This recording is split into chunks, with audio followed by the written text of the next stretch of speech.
Cette vidéo fait suite à la première relative à la parole qui était devenue chair en la personne du Seigneur Jésus qui est à la fois le Fils de Dieu et Dieu le Fils. Je souhaite maintenant dire quelques mots au sujet des lendemains que nous trouvons dans les chapitres 1 et 2. Nous trouvons un premier lendemain au chapitre 1, des versets 29 à 48, en faisant remarquer cependant qu'au verset 35, il est question aussi d'un lendemain, le lendemain encore. Cette insertion représente un récit d'un deuxième événement ayant lieu ce même premier lendemain. Ensuite vient un deuxième lendemain, au chapitre 1, versets 44 à 52, et ensuite un troisième lendemain, le chapitre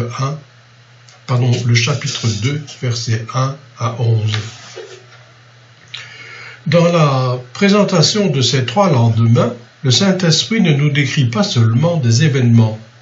Il donne aussi au récit de ces événements une valeur symbolique en vue de notre instruction. À ces lendemains sont associées symboliquement différentes périodes dans le temps.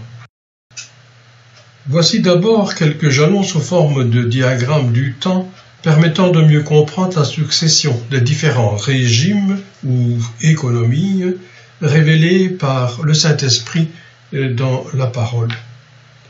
Le diagramme commence par le régime de la loi et il se termine par l'état éternel dont nous parle très brièvement la fin du livre de l'Apocalypse. Pendant le régime de la loi, Dieu met l'homme à l'épreuve, en particulier son peuple terrestre, le peuple d'Israël.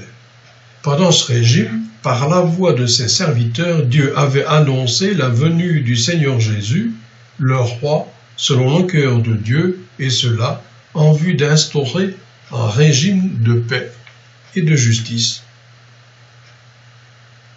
C'est ainsi que, par la voix de Jean le Baptiseur, Dieu fait annoncer l'évangile du royaume, en annonçant la venue du roi, à savoir le Seigneur Jésus.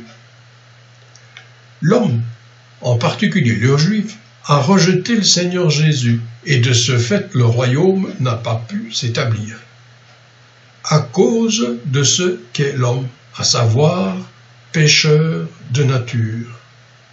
Il est foncièrement ennemi de Dieu.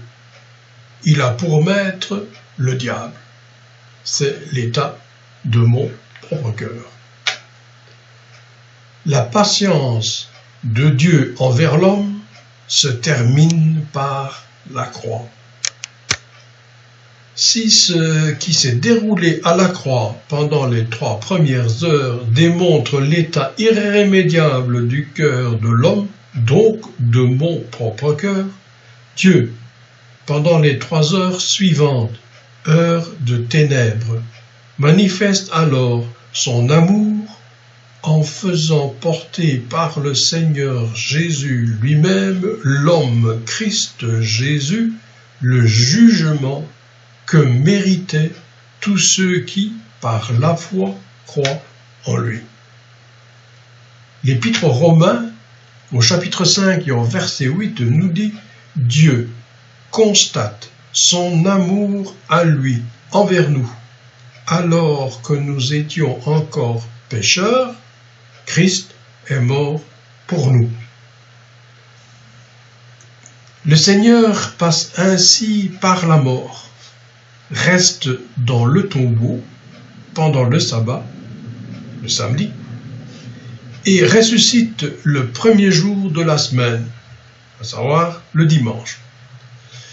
Il retourne au ciel pour s'asseoir à la droite du Père, d'où il envoie sur la terre le Saint-Esprit habité dans les croyants, formant ainsi à partir de la Pentecôte l'Assemblée ou l'Église. Commence alors une ère nouvelle, celle de la grâce.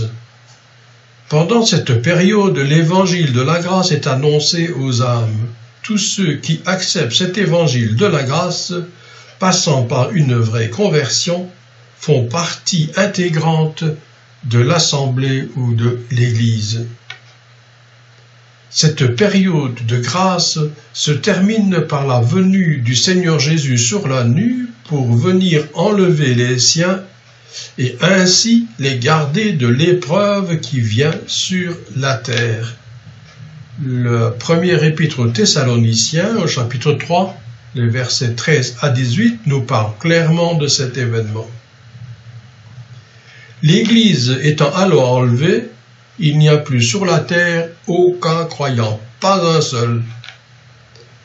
Alors Dieu agit sur son peuple terrestre, incrédule et apostat, le peuple juif. Or de ce peuple, un résidu reprend vie, et l'évangile du royaume, celui que Jean le baptiseur annonçait et en partie aussi le Seigneur Jésus, est à nouveau annoncé d'abord aux Juifs et ensuite aux nations. Mais seuls ceux qui n'auront pas eu l'occasion d'entendre l'évangile de la grâce pourront croire à cet évangile du royaume pour être sauvés lors de la venue du Seigneur en gloire, et cela pour régner. Les autres croiront au mensonge, cette énergie d'erreur dont parle 2 Thessaloniciens 2, verset 11. C'est alors pendant cette période d'une durée de 7 ans annoncée par le prophète Daniel qu'a lieu la grande tribulation. C'est aussi ce que le Seigneur nous apprend en Matthieu 25, verset 33. Cette période de 7 ans se termine par la venue en gloire du Seigneur Jésus pour régner, pour instaurer son règne de paix et de justice, et cela pour une durée de 1000 ans. C'est à ce moment que le résidu reconnaîtront celui dont ils ont percé les mains, les pieds, ainsi que son côté percé par la lance du soldat romain, dont l'Empire avec son chef aura entre-temps repris le rôle qu'il avait lors de la crucifixion du Seigneur Jésus. Nous pouvons voir en Zacharie 13, verset 3, en Matthieu 15, verset 31 à 46, Apocalypse 1, verset 7, Apocalypse 19, etc. Ces passages nous parlent clairement de ce fait. La fin du règne de 1000 ans, suivi de l'état éternel, est décrit dans le livre de l'Apocalypse, depuis le verset 7 du chapitre 20 jusqu'au verset 5 du chapitre 22.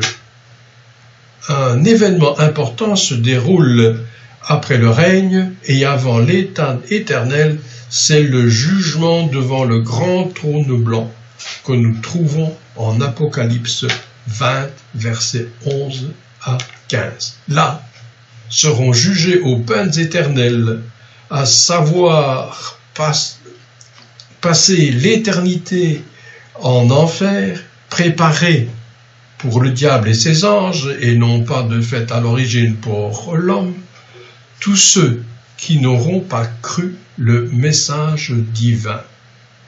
Ce préambule nous permettra de mieux situer, comme nous le verrons dans la suite, les différents lendemains. Le premier lendemain préfigure l'annonce de l'évangile de la grâce pendant la période de la grâce, celle de l'Église ou de l'Assemblée. Le deuxième lendemain préfigure l'appel du résidu juif par l'annonce de l'évangile du royaume, et le troisième lendemain, par l'annonce de Cana, le récit de l'annonce de Cana, préfigure le contexte du règne millénaire de paix. À la fin de l'évangile de Jean, on retrouve encore les mêmes symboles dans les 3 apparitions du Seigneur Jésus à ses disciples. De tels traits montrent aux chrétiens l'inspiration des Écritures. Suivra bientôt, Dieu voulant, la vidéo traitant le premier lendemain, à savoir l'agneau de Dieu qui ôte le péché du monde.